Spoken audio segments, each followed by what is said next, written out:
So hello friends. तो कैसे आप सभी लोग। तो हम लोग आज करने जा रहे हैं बीबीजेड YCT 137 का जून 2023 का PPY क्विज।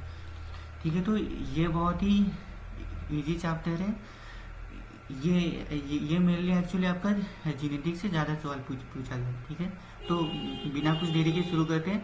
तो फर्स्ट ये है कि जीन क्या होते हैं। ठीक है, तो जीन आपका बेसिक यूनिट ऑफ हेरिडिटी है, ये सबको पता है। ठीक है, तो ये मेनली क्रोमोसोम के अंदर में जो डीएनए पाया जाता है उसका एक सेगमेंट है। ठीक है, जो पेरेंट्स से ऑफस्प्रिंग में एक हेरिडिटी ट्रेट पास ऑन करता है। ठीक है, उसे कहते हैं जीन।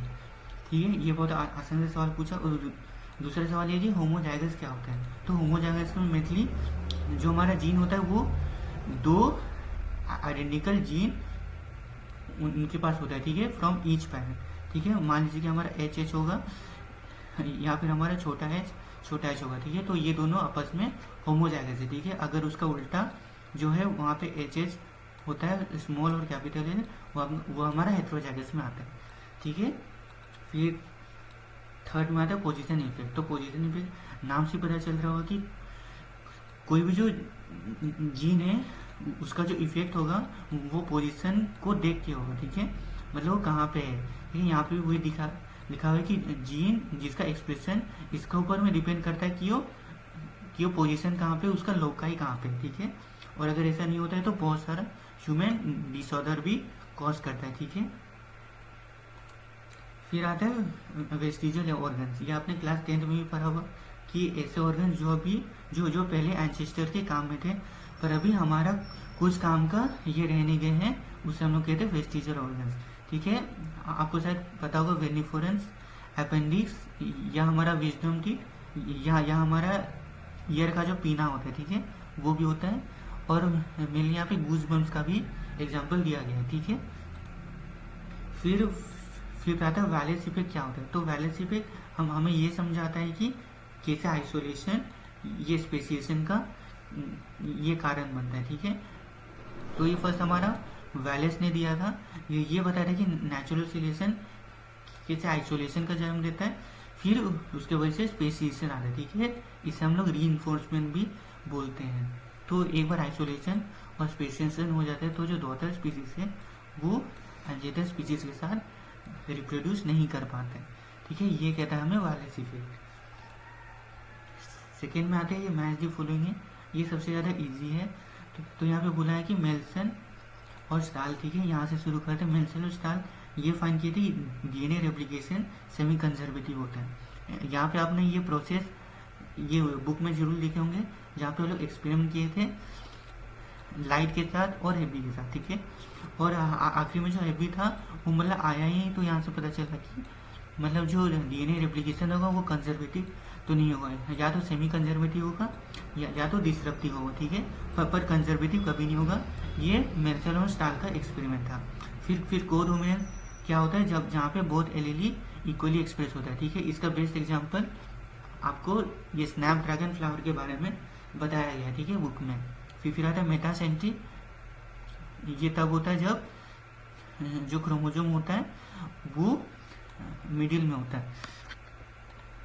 ठीक है, यहाँ पे जैसे कि आप देख पा रहेंगे जब हमारा क्रोमोजोम सेंट्रोमियर बीच में होगा क्रोमोजोम का, तो मेटासेंट्रिक। अगर थोड़ा सा मतलब स्पेस बन जाए तो सब मेटासेंट्रिक। अगर थोड़ा सा स्पेस होगा सेंट्रोमियर के ऊपर में तो उसको एक्रोसेंट्रिक, और अगर स्पेस ही नहीं होगा तो वो टीलोसेंट्रिक। ठीक है, अब हमारा वाटसन है। ठीक है, तो वाटसन सबसे पहले आरएनए का कैटालिटिक नेचर को शो किया। ठीक है, तो इसमें मतलब ज़्यादा बताने वाला बात नहीं है, आप इसे देख लीजिएगा। ये सबसे ये लास्ट सेकेंड चैप्टर में। ठीक है, जेनेटिक्स का।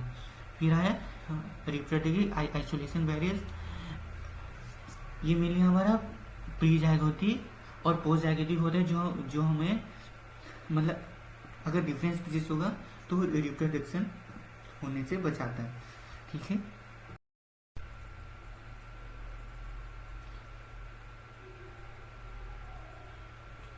ठीक है, तो हम लोग अभी सेकंड क्वेश्चन को ऊपर में आगे बढ़ते हैं, जहाँ पे ये बताया गया कि डिफ्रेंशिएट बिटवीन बैलेंस ट्रांसलोकेशन और अनबैलेंस ट्रांसलोकेशन। ठीक है, तो मेनली जो स्ट्रक्चरल में जो चेंज आता है क्रोमोजोम का, उसको हम लोग क्रोमोजोम एब्रिविएशन बोलते हैं।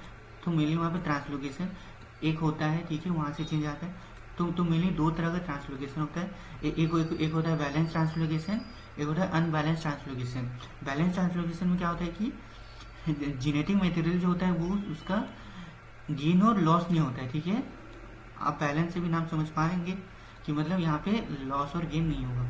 पर अनबैलेंस में क्या होगा कि गेन और लॉस हमेशा होगा। ठीक है, क्रोमोजोम में क्योंकि यहाँ पे गेन और लॉस नहीं हो रहा है बैलेंस ट्रांसलोकेशन में, इसलिए कोई भी हेल्थ इशू उतना नहीं आते हैं। ठीक है, हेल्थ इशू आते हैं पर उतना भी हेल्थ इशू नहीं आते। पर यहाँ पे क्योंकि गेन और लॉस हुआ है तो बहुत भयंकर हेल्थ या डेवलपमेंट प्रॉब्लम आ सकते हैं। ठीक है, अब यहाँ पे उतना तो हेल्थ इशू नहीं आते, पर हाँ अनबैलेंस ऑफस्प्रिंग जरूर पैदा हो सकते हैं। ठीक है, अगर बैलेंस ट्रांसलोकेशन हुआ तो, और अगर अनबैलेंस हुआ तो आपका हेल्थ को ही वो डायरेक्ट असर करेगा, और वो भी बहुत भयानक असर करेगा। तो ऑफस्प्रिंग का बात तो भूल ही जाइए। ठीक है, अब दूसरा होता है किन सिलेक्शन और ग्रुप सिलेक्शन। क्या होता है किन सिलेक्शन? आपको पता होगा जो मधुमक्खियाँ करती है, तो मेनली क्या होता है कि अपना मतलब स्पीसीज को बचाने के लिए कोई की मतलब मेंबर इतना जोखिम उठाते हैं कि मतलब उनका जान भी जा सकता है, पर एटलीस्ट वो स्पीसीज ये बच जाता है। वहीं ग्रुप सिलेक्शन में क्या होता है कि बहुत सारे ग्रुप आपस में मिलके कोऑपरेशन करते हैं। ठीक है, यहाँ पे वही दिया है कि मेनली ये रिलेटिव शेयरिंग जीन के अंदर में काम करता है। ठीक है, तो मेनली एक स्पीसीज के अंदर में। वहीं यहाँ पे क्या होता है कि एंटायर ग्रुप या पॉपुलेशन एक साथ मिलके काम कर सकते हैं। यहाँ पे कितना भी स्पीसीज हो, अगर वो एक साथ मिलके काम करें तो हमारा ग्रुप सिलेक्शन में आएगा। वहीं कीन सिलेक्शन में क्या होगा कि हम लोग का एक स्पीसीज ही दूसरा स्पीसीज का हेल्प करेगा उसका जान बचाना। ठीक है, तो मेनली इंडिविजुअल लेवल पे काम करता है और ये जेनेटिक रिलेटिव होता है, पर ये हमारा ग्रुप के ऊपर में काम करता है, चाहे रिलेटिव हो या ना हो। ठीक है, कोई भी स्पीसीज या बहुत सारे स्पीसीज आपस में अगर आएंगे और मतलब एक साथ काम करेंगे तो हमारा ग्रुप सिलेक्शन के अंदर में आएंगे। पर किन जो सिलेक्शन वो हमेशा इंडिविजुअल या जेनेटिक रिलेटिव्स के अंदर में ही काम करता है। ठीक है, अब इसका फायदा क्या होता है कि ये जो इंक्लूसिव फिटनेस है वो हेल्प करता है। वो यहाँ पे क्या होता है कि पूरा ग्रुप का सर्वाइवल को हेल्प करता है। ठीक है, इसका बेस्ट एग्जाम्पल हमारा ये डॉगी और इंसान। ठीक है, तो ये दोनों ग्रुप है, तो ये दोनों का सर्वाइवल को ये दिखता है, दोनों का ये हेल्प करता है। ठीक है, ये हमारा बेस्ट एग्जाम्पल है। और यहाँ पे एग्जाम्पल भी दिया गया है कि 20 ये किन सिलेक्शन में रहते हैं और ह्यूमन्स ज़्यादातर ग्रुप सिलेक्शन में रहना ही पसंद करते हैं। ठीक है, अब यहाँ पे सिंपैथेटिक स्पेसिएशन और एलोपैथिक स्पेसिएशन होता गया। तो स्पेसिएशन कुल मिला के 3 टाइप्स का होता है, आपको पता होगा। एक होता है एलोपैथिक, एक होता है सिंपैथेटिक और एक होता है आर्टिफिशियल। ठीक है, तो मेनली एलोपैथिक, स्पेसिएशन और सिंपैथेटिक का मेन डिफरेंस ये होता है कि एलोपैथिक में जो हमारा आइसोलेशन है वो एक ज्योग्राफिकल आइसोलेशन होता है, और सिंपैथेटिक में क्या होता है कि पॉपुलेशन के अंदर में एक नया स्पीसीज जन्म लेता है। ठीक है, तो यहाँ पे दिया भी है एलोपैथिक वर्सेस सिंपैथेटिक। तो मैं एलोपैथिक में ज्योग्राफिकल सेपरेशन होता है। ठीक है, बीच में तो सेपरेशन हो जाता है, एक इंडिविजुअल इधर एक इंडिविजुअल इधर होते हैं। ठीक है, पर वहीं सिंपैथेटिक में क्या होता है कि पॉपुलेशन के अंदर में ही एक नया स्पीसीज जन्म लेता है। ठीक है, तो मेनली यहाँ पे सेपरेशन नहीं होता है।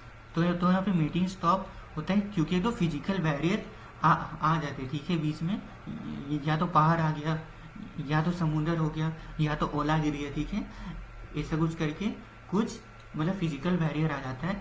और यहाँ पे मेनली क्या होता है कि मेनली वो दोनों आइसोलेट हो जाते हैं। ठीक है, अंदर का जो स्पीसीज है उसको मतलब कोई भी बिहेवियर सिलेक्शन या सेक्सुअल सिलेक्शन होता है या इकोलॉजिकल एडवांटेज होता है और वो अलग हो जाते हैं। ठीक है, तो मेनली इसका एग्जाम्पल है polyploid, behaviour isolation, ecological isolation. ठीक है, ये एलोपैथी का कोज होते हैं और यही जेनेटिक ड्रिफ्ट इसका कोज होते हैं। ठीक है, जेनेटिक ड्रिफ्ट, सेक्सुअल सिलेक्शन या बिहेवियर आइसोलेशन ये सिंपैथेटिक आइसोलेशन का कोज होते हैं। इसका एग्जाम्पल भी दिया गया एप्पल मैंगो का चिल्लीज है, इसका Darwin fishes, grand canyon squirrels.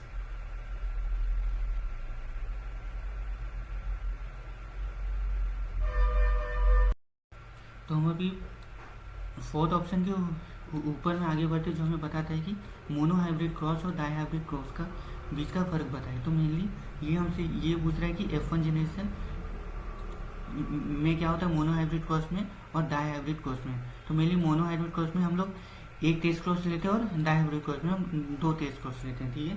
इससे ज़्यादा कुछ नहीं है। तो यहाँ पे नंबर ऑफ ट्रेस है वो आपका वो हम लोग 1 लेते हैं, ठीक है। तो मेनली हमें पी प्लान का ये साइज देखना है, या फिर हमें उसका ये देखना है, ठीक है, कलर देखना है। पर यहाँ पे क्या होता है कि हम लोग 2 थ्रेड को एक साथ देखते हैं, ठीक है। फिर आता है फिनोटाइप रेशियो, इसका 3:1 होता है, ठीक है, आपने देखा होगा। और इसका 9:3:1 होता है, ठीक है, इसका फिनोटाइप रेशियो। अगर इसका जीनोटाइप रेशियो देखा जाए तो इसका 1:2:1 होता है, ठीक है। पर ये डाई हाइब्रिड का बहुत ज़्यादा कॉम्प्लेक्स होता है, ठीक है। तो मेनली इसका ये यूज़ क्या है, तो ये मेनली हमारा लॉ ऑफ सेग्रीगेशन बताते हैं, ठीक है। और वहीं जो डाई हाइब्रिड कोर्स है वो हमें इंडिपेंडेंट असॉर्टमेंट बताता है, ठीक है, हमारा मेंडल का। फिर आता है तीसरा, आता है explain the clinical significance of RH antigens. ठीक है, तो मेनली ये पूछ रहा है कि RH एंटीजन जो ह्यूमन के अंदर में पाए जाते हैं, जैसे कि प्लस हुआ, माइनस हुआ, A+, A-, O+, O-, तो वो मेनली हेल्प क्या करते हैं, ठीक है, उसका क्लिनिकल एडवांटेज क्या होता है। तो मेनली हमारा ब्लड ट्रांसफ्यूजन और प्रेगनेंसी में मदद करता है, ठीक है। तो मेनली जो RH फैक्टर का कोई नेगेटिव है तो उसे सिर्फ हम नेगेटिव ब्लड ही दे सकते हैं, ठीक है। अगर RH माइनस है तो वो सिर्फ RH नेगेटिव ही ब्लड ले सकता है, ठीक है। पर अगर RH अगर ये पॉजिटिव है तो वो RH नेगेटिव का ब्लड वो ले सकता है, ठीक है, ऐसा कुछ ये नहीं है। पर अगर वो RH नेगेटिव हुआ तो उसे सिर्फ RH नेगेटिव ही मिलेगा, वरना वो एंटीबॉडीज ये डेवलप कर देगा जो उसे हेमोलिसिस सिंड्रोम से हो जाएगा, ठीक है। फिर दूसरा जो हेल्प करता है वो होता है प्रेगनेंसी में। तो मेनली आपको याद होगा कि एक तो एग्जांपल था कि फर्स्ट अगर ये पापा अगर RH पॉजिटिव हुए तो और अगर मम्मी अगर RH नेगेटिव हुई तब जाके जो मतलब बच्चा पैदा होगा, अगर वो RH पॉजिटिव होगा, ठीक है, तो जाके जो हमारा फर्स्ट जो बच्चा होगा उससे कुछ परेशानी नहीं होगी, ठीक है। पर जो वो जब बाहर निकले तो उसका क्रॉसओवर से एक एंटीजेन ये बनने लगे, ठीक है, वो RH एंटीबॉडीज होगा, ठीक है। तो दूसरे बार अगर ये बच्चा अगर जन्म लेगा तब जाके जो RH एंटीबॉडीज जो मम्मी का सीरम में बना था वो बच्चे के ऊपर में अटैक करेंगे, ठीक है, जिसके कारण बहुत डिफिकल्टी भी हो सकती है, ठीक है। अब हम फोर्थ क्वेश्चन के ऊपर में आते हैं, जहाँ पे पूछा जाए कि ट्राइजोमी होता क्या है और ये मैकेनिज्म एक्चुअली कैसे होता है।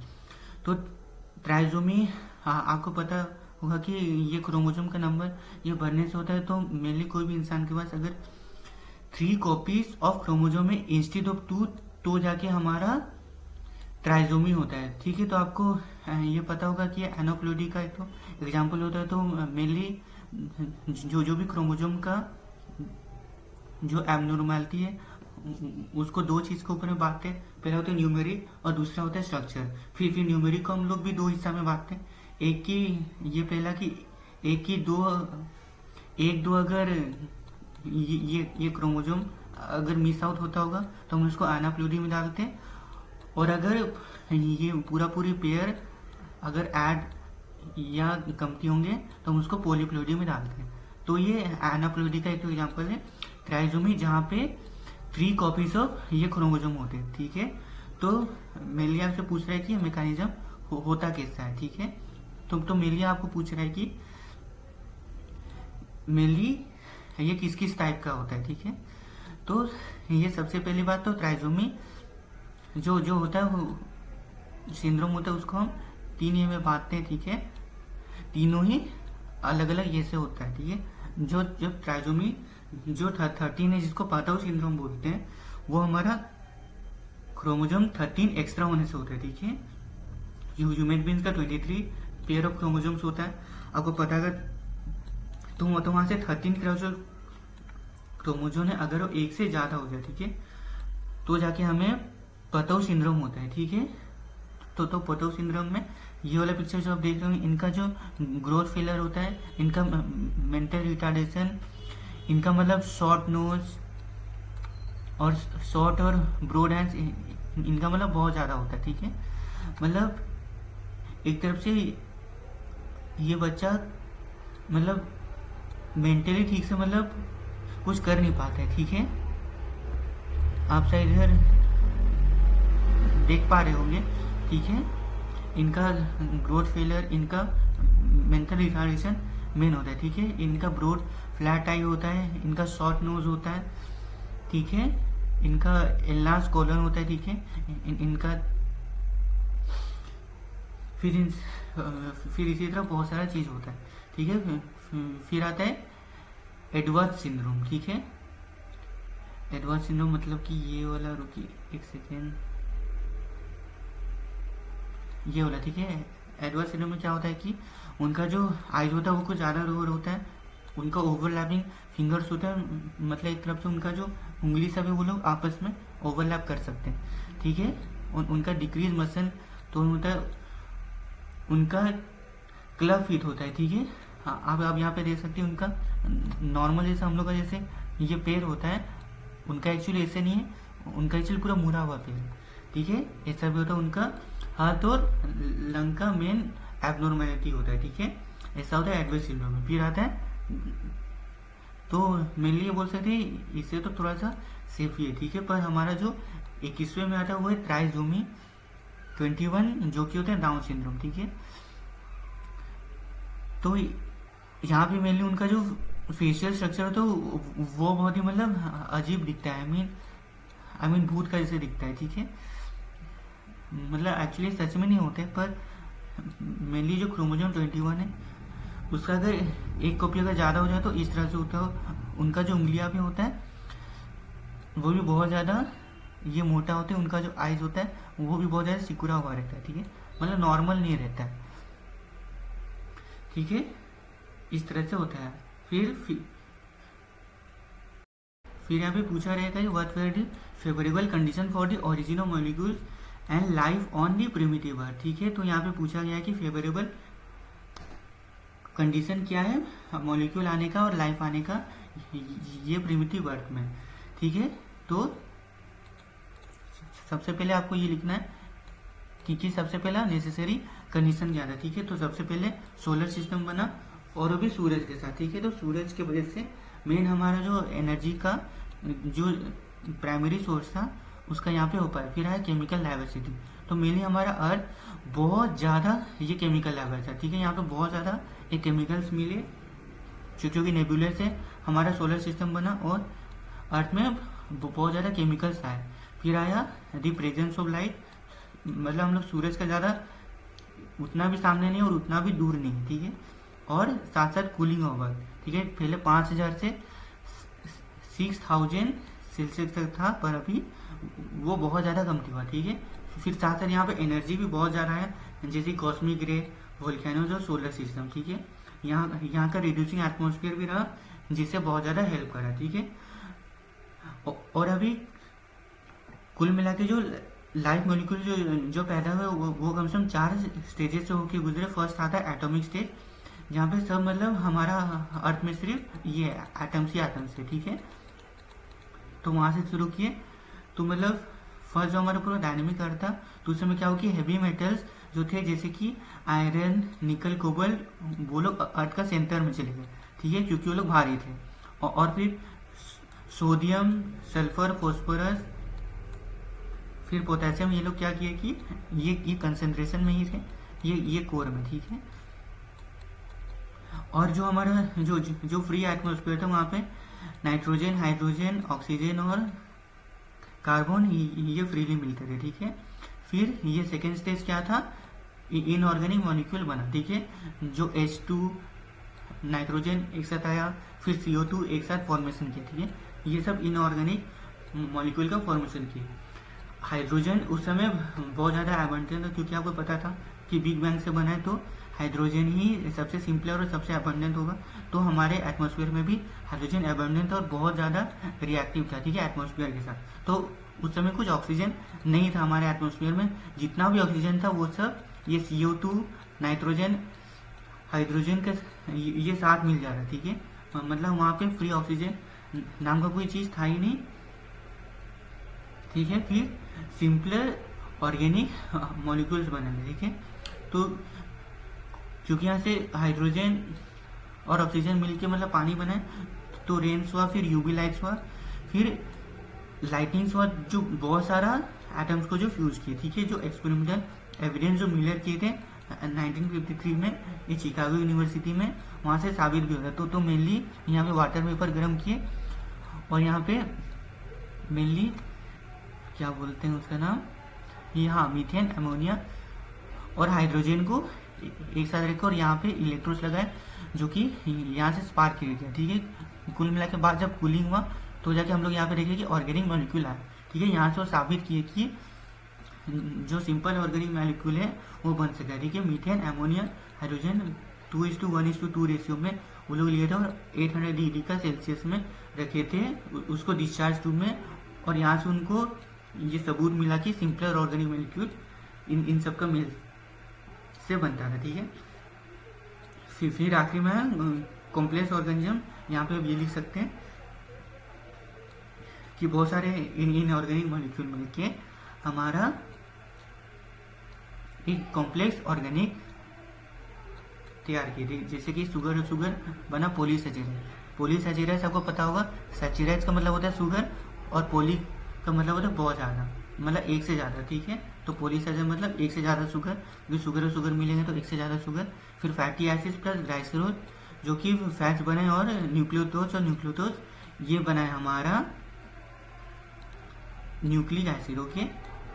तो ऐसा करके हमारा जो लाइफ का कंडीशन था और जो फेवरेबल कंडीशन था उसके वजह से हमारा ऑर्गेनिक मॉलिक्यूल और लाइफ हमारा यहाँ पे बन पाया, ठीक है। फिर आया explain the similarities and dissimilarities between background and mass extinction.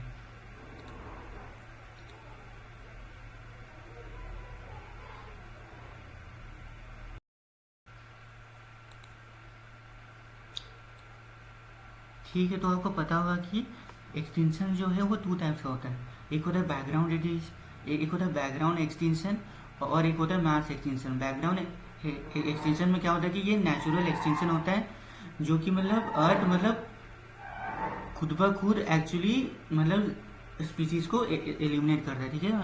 Background और मास में क्या होता है कि अचानक से मतलब क्लाइमेट की अर्थ चेंज होता है और उसके बाद से सारे स्पीसीज एलिमिनेट हो जाते हैं, ठीक है।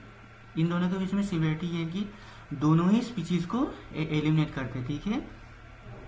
दोनों ही स्पीसीज को एलिमिनेट करते हैं। वो ये है कि बैकग्राउंड जो होता है वो एटलीस्ट 20 to 25 स्पीसीज हर साल वो इरेडिकेट करता है, ठीक है। पर जो मास एक्सटिंक्शन है वो बहुत ज़्यादा स्पीसीज को एक साथ एलिमिनेट करता है, ठीक है। तो दोनों ही एलिमिनेट स्पीसीज करते हैं, और दूसरा कि दोनों ही इन्वायरमेंटल चेंज के वजह से ही आते हैं, ठीक है। अब आता है इन दोनों का बीच का डिफरेंस। तो सबसे पहला डिफरेंस होता है कि जो मास एक्सटिंक्शन होता है, नहीं, जो बैकग्राउंड एक्सटिंक्शन होता है वो बहुत लंबे टाइम के लिए होता है, ठीक है। मतलब उनका 10 to 25 स्पीसीज हर साल उनका मतलब नॉर्मल है, ठीक है। पर वही मास एक्सटिंक्शन में क्या होता है कि कुछ समय का अंतराल में ही बहुत सारे स्पीसीज ये खत्म हो जाते हैं, ठीक है। यह है आपका डिफरेंस। फिर आता है हमारा ये दूसरा, ये होता है कि ये रैपिड इन्वायरमेंटल चेंज का वजह से आते हैं, ठीक है। हमारा ये मास एक्सटिंक्शन, ठीक है, मतलब बहुत जल्दी एक्चुअली मतलब ये चेंज होगा, इन्वायरमेंटल चेंज हो रहा। तो मेनली मतलब ऑर्गेनिज्म को इवोल्यूशन करने का समय ही नहीं मिलेगा, ठीक है। तो इसलिए यहाँ पे बहुत सारे ऑर्गेनिज्म का डेथ हो जाता है, ठीक है। पर वहीं जो बैकग्राउंड एक्सटेंशन है वही तो कंटिन्यूस प्रोसेस है, ठीक है। यहाँ पे मतलब ऑर्गेनिज्म को बहुत अच्छे से समय दिया जाता है कि हाँ आप अडेप्ट हो जाए और हमारे साथ चलिए, वरना आप खत्म हो जाए, ठीक है। तो मतलब कंटिन्यूस प्रोसेस है और स्मॉल स्टेप में चलता है और ये बहुत अचानक ही होता है, ठीक है। मतलब ऑर्गेनिज्म को एडेप्टेशन करने का समय नहीं मिलता है। फिर यहाँ पे रैपिड या कैटास्ट्रोफी इवेंट आता है, ठीक है। हमारे ये में मास एक्सटिंक्शन में एक तो कैटास्ट्रोफिक इवेंट आ जाता है, जैसे कि ओला गिरना की वोल्केनिक एक्टिविटी, ठीक है। पर यहाँ पे क्लाइमेट चेंज हुआ कि लॉस ऑफ हैबिटेट हुआ कि कंपेटिटिव एडेप्टेशन के वजह से ये होता है, ठीक है। अब फाइनली हमसे ये पूछा गया कि what are the isolation mechanism, ठीक है, डिस्क्राइब विद दिस वन। तो आइसोलेशन मैकेनिज्म क्या होता है आपको पता होगा कि मेनली मतलब वो नेचुरल मैकेनिज्म जहाँ से मतलब स्पीसीज एक दूसरे के साथ मीटिंग करके एक हेल्दी बच्चा पैदा नहीं कर सकते, ठीक है। उसको बोलते हैं हम लोग आइसोलेटिंग मैकेनिज्म। मेनली हमें एक तरफ से ये बोलना चाह रहे हैं कि अगर आप एक स्पीसीज हो, अगर आप एक अलग स्पीसीज हो, तो आप दूसरे स्पीसीज के साथ मिलके बच्चा पैदा नहीं कर सकते, मतलब एक हेल्दी बच्चा पैदा नहीं कर सकते, ठीक है। ये होता है आइसोलेशन मैकेनिज्म। तो वो मेनली 2 टाइप्स का होता है, एक होता है प्री मीटिंग और एक होता है पोस्ट मीटिंग। मतलब मीटिंग करने से पहले क्या मतलब आइसोलेशन मैकेनिज्म है, और मीटिंग करने के बाद कौन सा आइसोलेशन मैकेनिज्म है। तो प्री मीटिंग 4 टाइप्स का होता है, आपको पता होगा। फर्स्ट होता है ज्योग्राफिकल, दूसरा होता है इकोलॉजिकल, थर्ड होता है इथोलॉजिकल और फोर्थ होता है मैकेनिकल। तो ज्योग्राफिकल में क्या होता है, एक तो ज्योग्राफिकल बैरियर आ जाता है, ठीक है, बीच में। मतलब मान लीजिए कि इधर एक तो स्पीसीज है और यहाँ पे तो स्पीसीज, बीच में कुछ पहाड़ आ जाएगा कि मतलब एक ज्योग्राफिकल ये आ जाएगा, उसके वजह से वो दोनों स्पीसीज अलग अलग हो जाएंगे और इसके वजह से वो दोनों स्पीसीज आपस में मीटिंग नहीं कर पाएंगे, ठीक है। ये हमारा और एक एग्जांपल भी हो सकता है कि हमारा जो भी मतलब फ्रेश वाटर जो फिशेस है, ठीक है, वो मतलब एक सी को क्रॉस करके और एक दूसरे फ्रेश वाटर में जा नहीं सकते, ठीक है। ऐसा नहीं हो सकता है, वो भी एक तो प्री मीटिंग ज्योग्राफिकल आइसोलेशन में ही आएगा। फिर दूसरा होता है इकोलॉजिकल प्रेफरेंस, इकोलॉजिकल आइसोलेशन। तो मेनली यहाँ पे प्रेफरेंस का बात होता है कि मेनली देखिए, अगर हम इंसानों का बात करेंगे तो इंसान ज़्यादातर ये नदी की वाटर सोर्स के पास ये ज़्यादा प्रेफरेंस में रहना पसंद करते, ठीक है। तो प्रेफरेंस भी एक आइसोलेशन मैकेनिज्म का ये सबूत बन सकता है। आपका बुक में ये एग्जांपल दिया है कि एक जो मॉथ होते हैं वो लोग अलग अलग एल्टीट्यूड में रहते हैं और अलग अलग आइसोलेट रहते हैं, ठीक है। आपका बुक में एग्जांपल दिया हुआ है। फिर थर्ड पॉइंट है इथोलॉजिकल, मतलब यहाँ पे बिहेवियरल ये आइसोलेशन होता है। तो मेनली अगर एक समय बताया जाए तो मेनली मान लीजिए कि 2 स्पीसीज अगर एक साथ आते हैं, मतलब जो एक जैसे ही दिखते हैं, पर उनका ये बिहेवियर को देख के एक स्पीसीज को पता चल जाता है कि ये हमारे स्पीसीज में से नहीं है और वो उसी समय वहां से भाग जाते हैं, ठीक है। तो ये आता है इथोलॉजिकल, ये आइसोलेशन के बीच में। जैसे कि यहाँ पे और एक भी एग्जांपल हो सकता है, ये फ्रॉग का एग्जांपल, जो मतलब अलग अलग सीजन में ये मीटिंग करते हैं, ठीक है। ये भी एक तरह का आइसोलेशन में आएगा।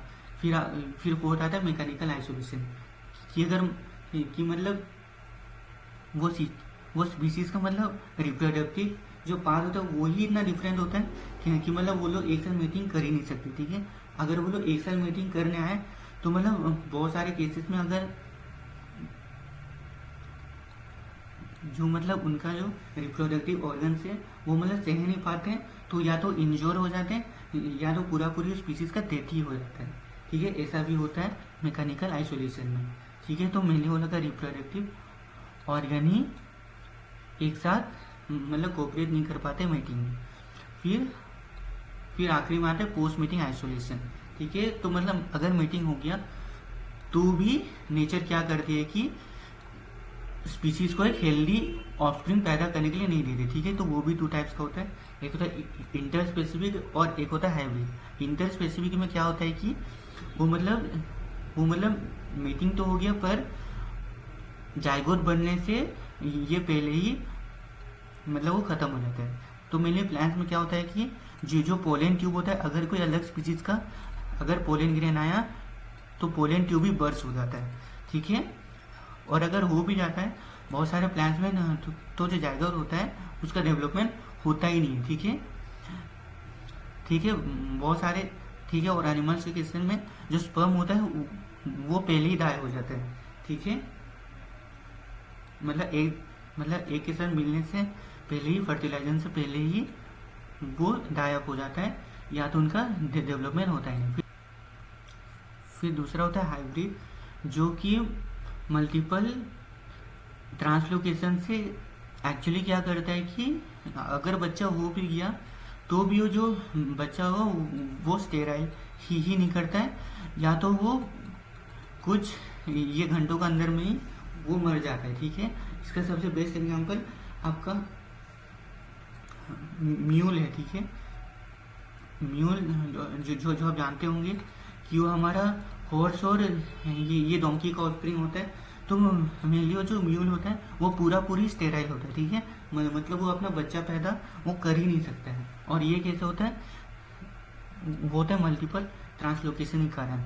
ऑल्सो ये भी होता है कि मान लीजिए कि मतलब दोनों स्पीसीज के पास, मान लीजिए कि एक के पास 28 और एक के पास 32 नंबर ऑफ क्रोमोसोम है, ठीक है। तो ये दोनों आपस में जाइगोट फॉर्मेशन अच्छे से नहीं कर पाए, ठीक है, जिसके वजह से जो मतलब बच्चा निकलता है उसके पास या तो स्टेराइल होता है, या तो वो एबनॉर्मल रिप्रोडक्टिव ऑर्गन के साथ जन्म लेता है, या तो मतलब वो कुछ समय के बाद ही मर जाता है, ठीक है। तो ऐसे करके जो नेचर होता है वो मतलब हमें वो स्पीसीज को मेटिंग करने से बचाता है, ठीक है। तो आई होप आपको सब ये समझ आया रहेगा, उम्मीद करते हैं, ठीक है। और all the best for exam.